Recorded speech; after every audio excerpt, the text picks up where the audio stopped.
Сайн байцгааны өрхмөнд үзэгчтэй. За өнөөдөр түүхийн хэлхээ нэвтрүүлгээр Монгол цэргийн өдөрт зориулсан одоо нэвтрүүлгийг явуулж байна.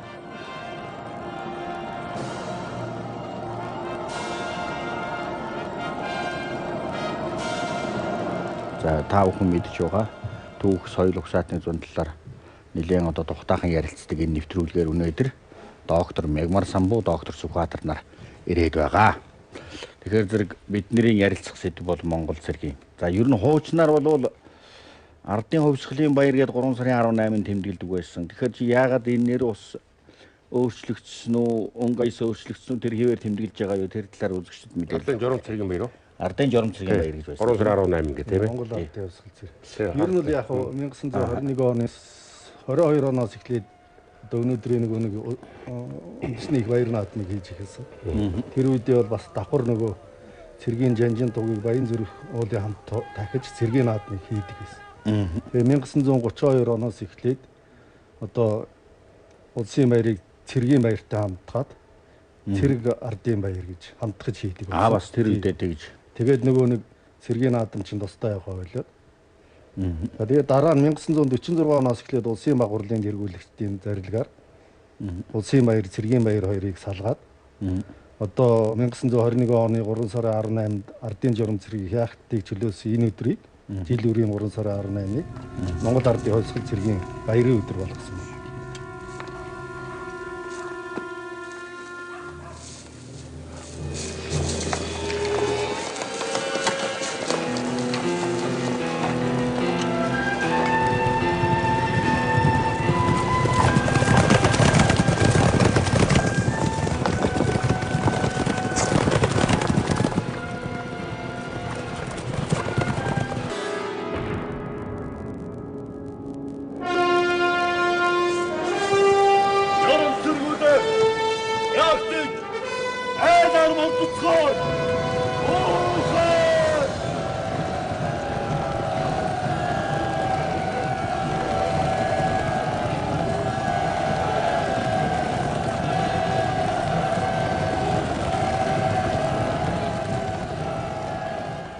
Тэгэхээр 1947 оноос эхлээд үндсэндээ 1990 он 2000 он хүртэл одоо Монгол Ардын хувьсгал цэргийн баярын өдөр гэж тэмдэглэж ирсэн. Тэгээд тий энэ 3 сарын 18-нд.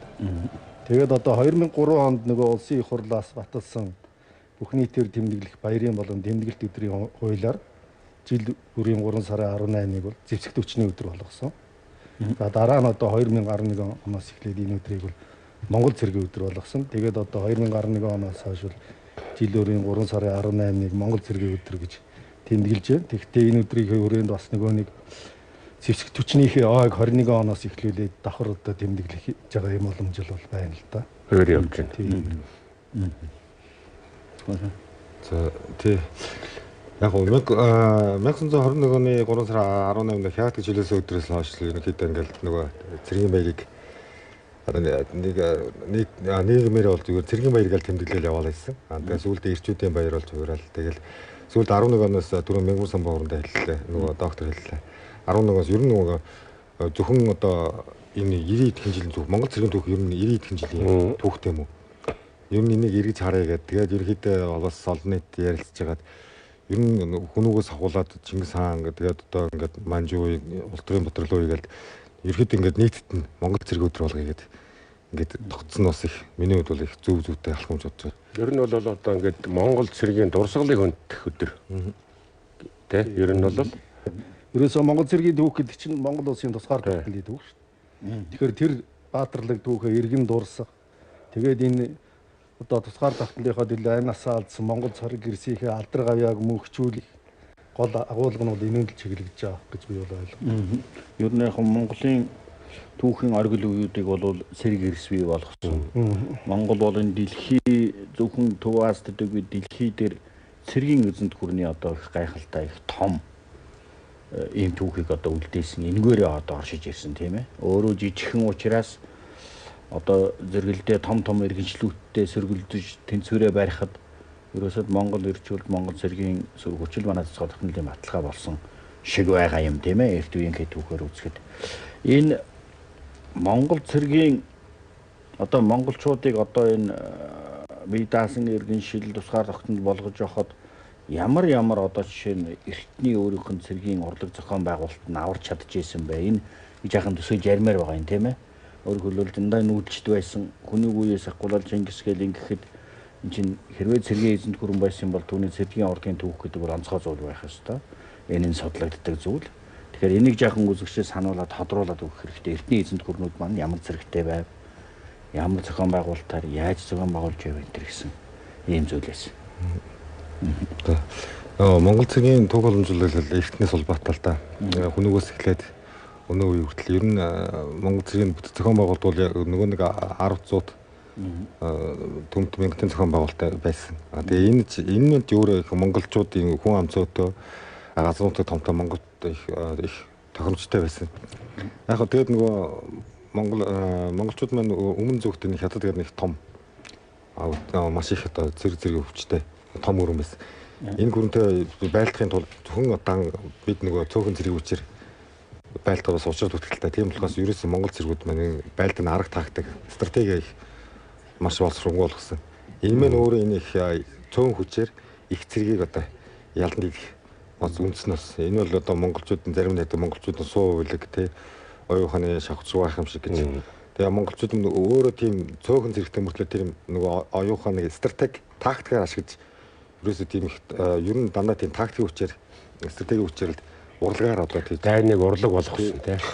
Одоо энэ бидний түүхэнд дэлхийг ер нь өөрчилж гисэн хөнөөгөө үе эзэнт гүрний үе хоёр том үе ба шүү дээ. Тэгээ энэ үед чинь гол гүйцэтгсэн тэр үүрэг нь бол цэргийн эхний л үүрэг байж байна. Тэгэхээр тэр хөнөөгөө үеийн цэргийн зохион байгуулалтыг товчхон энэ үзэгчдэд хэлж өгөөч. Нөгөө дөрвөн морьныхоо зүсээр үрдэж ирсэн. Тэгээд цэргийн тоон тийм ээ. Тэгээд тэр үеийн хөнөөгийн өөрийн оршин тогтноход байх үед 300 гаруй жилийн хугацаанд эзэж ирсэн тэр газар нутагт нэмжил мэтрэг товчхон тайлбарлаж өгье. Яг нь ер нь одоо ингээд судлаачдын үзэж байгаагаар Монгол цэргийн түүхийг одоо нэг 2000 гаруй жилийн түүхтэй. Анхны төр улс Хөнөөгөр нийтийн тооллын 209 онд байгуулагдсан тийм. Тэр үеэс эхлээд өнөө хүртэл 2000 гаруй жилийн түүхтэй гэж үзэж байна л да. Тэгэхдээ бол ер нь бол судалгаа цаашаа гүнзгийрэх юм бол Монгол цэргийн түүх энэс уршаач явах боломжтой. Ялангуяа сүүлийн үеийн археологийн судалгаагаар бол одоо нийтийн тооллын өмнөх 10-аас одоо 3 дугаар зуун хүртэл өөрөөр хэлбэл Хөнөөгөрн байгуулагдах хүртэл хугацаанд баруун талын одоо Алтай нуруунаас зүүн тийш одоо Хянганы баруун бие одоо умардад өөр байглаас уршаа энэ шааны нуруу хүртэл энэ өргөн уудам нутагт бол өвөг монголчууд үүсэж бий болсон гэдгийг бол археологийн судалгаагаар баталж байна. Энийг бол археологчид бол дөрвөлжин болсны үе. Тэр үеийн хүмүүсийг дөрвөлжин монголчууд, дөрвөлжин болсны хүмүүс гэж одоо өөрөөр хэлбэл өвөг монголчуудыг бол тэгж нэрлэж байна л да. Тэгэхээр энэ үед бол тэр өвөг монголчууд бол одоо хүрлээр байлдааны төрөл өөрийн зэвсэг хийдэг байж тийм ээ. Одоо Илд, Бамбай, одоо Жад, Хутга, Сэлмээс эхлээл. Хоёрдугаарт бол энэ үед бол одоо нөгөө ясан гिचэртэй ном анх үтэгдсэн байна. Энэ гарснаар бол одоо нүүдэлчлийн цэрэг зэвсгийн хөгжилд асар том дэвшил болсон. Гуравдугаарт бол энэ үед бол одоо нөгөө нэг ном сумаараа зэвсгэлсэн хөнгөн одоо тийм морь цэрэг болсон байна. Тэгэхээр энэ өвөг монголчуудын үед Монгол цэргийн үндэс зуур тавигдсан гэж үзэх юм бол Монгол цэргийн түүхийг бол одоо 5-6 мянган жил хөнөөгөөс өмнө одоо уршаа хэдэн мянган жилээр урьдчилуулж үзэх боломжтой байгаа юм л да. За одоогийн зүгээр албан ёсны түүхээр 2000 жилийн түүхийг аваад үзэх юм бол нэг 3 том одоо нэг үе шат гэх юм уу нэг одоо үзэгдэл харагдаад байгаа. Миний бодлоор цэргийн түүхийн хөгжлийн нэгдүгээр бол анхны Хөнөөгөрн байгуулагдсан үеэс эхлээд Монголын одоо эртний феодлын улсууд тийм энэ үеийн Монгол цэрэг бол үндсэндээ үндсэн цэрэг нь бол зөвхөн морь цэрэг. За тэгээ үндсэн зэвсэг нь ном сум, Илд, Жад, Бамбай. Зохион байгуулалт нь бол нөгөө нэг 10-100 мянгат гэсэн 10-тынхаа зохион байгуулалттай ийм цэрэг. За тэгээд Хөнөөгийн гүрний үед бол судлаачдын мэдснээр бол Хөнөөгийн хүн ам бол 1 сая орчим байсан гэж яриад байгаа. Тэгэхээр цэрэг нь бол нэгдүгээрт өрхийн цэрэг байсан.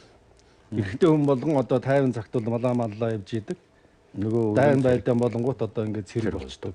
Ийм өрх цэрэг байсан. Тэгэхээр нэг ясандаа тэр үед сая гаруй хүний одоо эдгэр залуу ирчүүд болгон цэрэг байсан гэсэн үг. Тэгвэл бас нэг зарим судлаачид бол хүн амын одоо 3 хүний нийгэм ч юм уу 5 хүний нийгэм цэрэг байсан гэсэн бас нэг юм тоол бичээд байгаа. Тэгэхээр бол ямар ч байсан засаг захиргааны хувьд одоо сургалт илтгэл хүн ам ахуй амьдралын хувьд бол одоо бараг л одоо цэрэгдсэн тийм улс гүрэн байсан. Тэгэл уршаа одоо хятадын нутаг руу одоо энэ номер тийшээ Европ хүртэл байлдан дагуулсан тийм Зүйбаатар доктор сайн мэдж байгаа. Тэгэхээр энэ морь цэрэг бол одоо ингээд үндсэндээ Монголын эзэнт гүрэн байгууллагад 12 дугаар зуун хүртэл ингээд хөгжөөд яваад уламжлаад. Тий, уламжлагдаад 12 дугаар зуунаас эхлээд морь цэргийн одоо Монголын уламжид морь цэргийн хөгжлийн цоо шинийг эхэлж байгаа. Одоо миний зүгээр нэг үгээр хэлбэл сонгодог хүчрхэг морь цэргийн хөгжил. Тийм ээ. Энэ бол Чингис хааны байгуулсан морь цэрэг, дэлхийн дахныг байгуулсан морь цэрэг. 1260 он гэхэд энэ морь цэрэг бол дэлхийн хуурай газрын 3/1-ийг эзэлсэн. Өнөөгийн хэллэгээр одоо дэлхийн дахныг хийг сахиулсан зэрэг гэдэг байна. Тий. Тэгээ энэ морь цэрэг бол энэ үеэс эхлээд хөгжлийн шин шатанdaa гараад тэгээ яг цагийн ирэхээр одоо бас буураад улс төрийн бутрал хямрал ороод ингээд манжид эзлэгдээд ингээд нэг үе дуусч байгаа. Тэгээд 20 дугаар зуун эхлэхээр монголчууд 1911 онд тусгаар тогтондоо сэргийлсэн тийм. Энэс эхлээд морь цэргийн хөгжлийн шинэ үе. Морь цэргийг бол одоо нэг орчин үеийн зэвсэг галт хэрэгсэл дуугаар зэвсгэлсэн техникдсэн морь цэрэг болгох. Тэгээд техникдсэн морь цэргээрээс орчин үеийн мот механик зайрын шилжих ийм шилжилт бол 20 дугаар зуунд явагдсан. Нэг ийм л дүр зураг бол харагдаад байна. Энэ нэг надад нэг сонирхолтой юм санагддаг. Жишээлбэл Монголын эзэнт хөрөнгөд дэлхийг энэ морь цэргийн аян дайны байдлаар бол ингэж өргөн алсалсан хэмжээний байлдан дагуул хийж чадчихсэн тэр зүйл бүр ингэ зүүч шиг унтраад тэгээ манжи үйдвэр байхгүй болоод тэгээд эргээд сэргсэн дүр төрх нь бол 11 оны морь цэрэг юм шиг байгаа юм тийм ээ.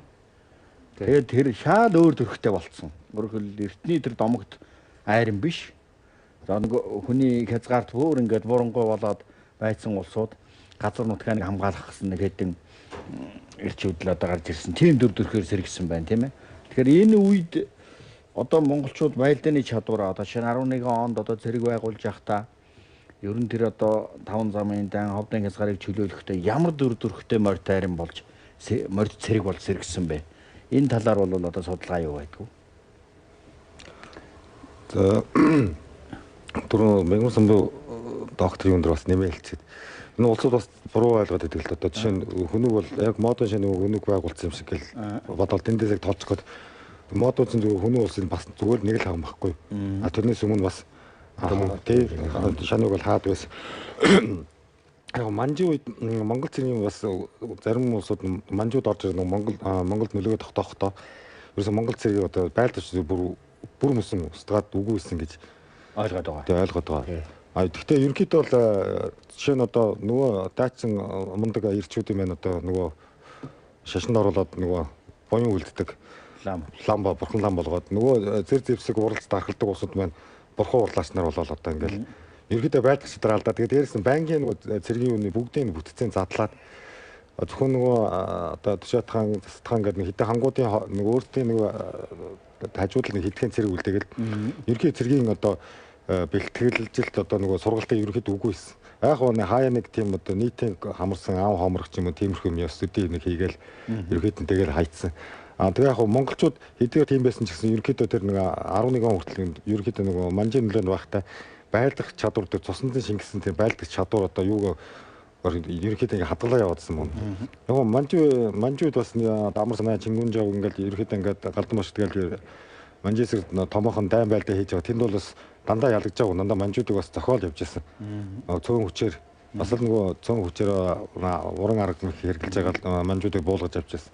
Тэгээд яг нөгөө 20 дугаар зуун гараад галт зэвсэг нэлээд сайн ингээ хөгжөөд тэгээд яг тэр ховдыг чөлөөлөх үндэсний хэрэгжлийн хувьсгалд бол монголчууд нөгөө морин дээр зөвхөн хуучин ном сум сэлэн барьж тий жад барьж ингэж явдаг гэсэн сүлд одоо хараа буутай болж одоо нөгөө тухайн наацхан жишээ хэл одоо морин дээрээс тий нөгөө буудаж тий хоёр шиг нөгөө юугаа чавчдаг ч юм уу тий бүх төрлийн юм ингэж ерөөд ингэж өөртөө ингэж уусаж авах сурахтай монголчууд их чадмагай байсан. Тэрийгээ хүртэл ашиглаа ховдыг чөлөөлөх тулд бол манайхан тийм 5 замын байлдац ялдаг. Би одоо бас боддог шүү дээ. Монгол цэргийн энэ чадвар байлдах чадвар дэлхийхээс хоцорсонтой яагаад хоцорвоо гэдгийг.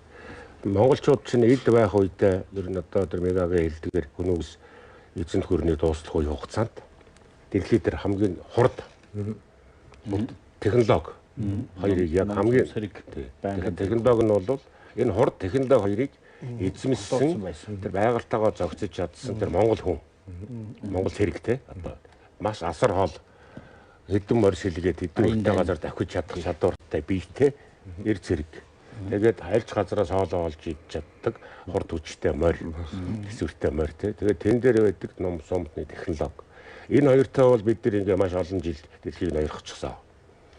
Бидний яг ингээд суларсан энэ нөгөө гинт чадвар маань алга болцсон явдал чинь бас бид хурд технологи хоёрт ялагдсан явдал гэж бодлоо. Тийм ээ. Буу гараад ирсэн. Буу гарч ирсэн чинь нөгөө ном сумны технологиг голдуулчихлаа шүү дээ. Хурд нэр чи хурдтай ялгаа байхгүй юм байхгүй тийм. Тэгээ манайх ч гэсэн өөрөөсөө буу хийгээ оролдож хамгийн ер нь буу хэрэглэж